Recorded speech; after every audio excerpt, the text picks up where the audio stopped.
২০২৫-২৬ অর্থ বছরের জন্য ৭,৮৯,৯৯৮ কোটি টাকার বাজেট প্রস্তাব করেছেন অর্থ উপদেষ্টা ডক্টর সালেউদ্দিন আহমেদ। বার্ষিক উন্নয়ন ব্যয় বা এডিপি ২,৩০,০০০ কোটি টাকা এবং রাজস্ব আয় ধরা হয়েছে ৫,৬৪,০০০ কোটি টাকা। ঘাটতি ধরা হয়েছে ২,২৬,০০০ কোটি টাকা। জিডিপি প্রবৃদ্ধি ঠিক করা হয়েছে ৫.২৫% আর মূল্যস্ফীতি ৬.৫%। আরো জানাচ্ছেন তৌহিদুর রহমান।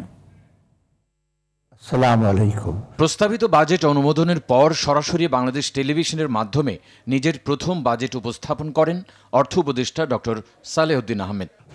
শ্রদ্ধায় স্মরণ করছি গত বছরের জুলাই-আগস্ট মাসের। শুরুতে অর্থনীতিকে এগিয়ে নিতে অন্তর্বর্তী সরকারের নেয়া বিভিন্ন ব্যবস্থার কথা তুলে ধরেন অর্থ উপদেষ্টা। বলেন, সরকারের লক্ষ্য শূন্য দারিদ্র্য, শূন্য বেকারত্ব। জুলাইয়ের গণঅভ্যুত্থানের চেতনা মাথায় রেখে বৈষম্যমুক্ত সমাজ গঠন করে সম্পদের সুষম বন্টন করতে চায় সরকার।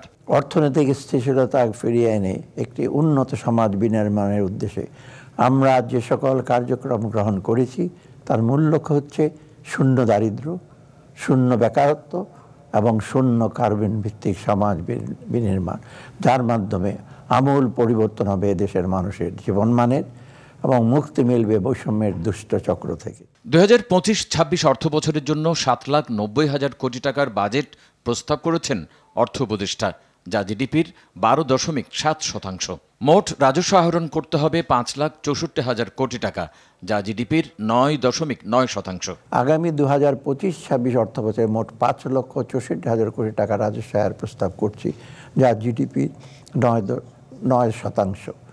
এর মধ্যে রাজস্ব বোর্ডের মাধ্যমে ৪,৯৯,০০০ কোটি টাকা এবং অন্যান্য উৎস হতে ৬৫,০০০ কোটি টাকা সংগ্রহ করার প্রস্তাব করছি।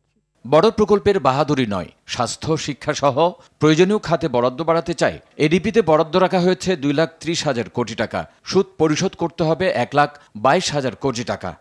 এর মধ্যে পরিচালন সহ অন্যান্য খাতে মোট বাজেটে ঘাটতি ধরা হয়েছে ২,২৬,০০০ কোটি টাকা, যা জিডিপির ৩.৬%। ঘাটতি অর্থায়নে অভ্যন্তরীণ উৎস থেকে ১,২৫,০০০ কোটি এবং বৈদেশিক উৎস থেকে ঋণ করতে হবে ১,০০,০০০ কোটি টাকা।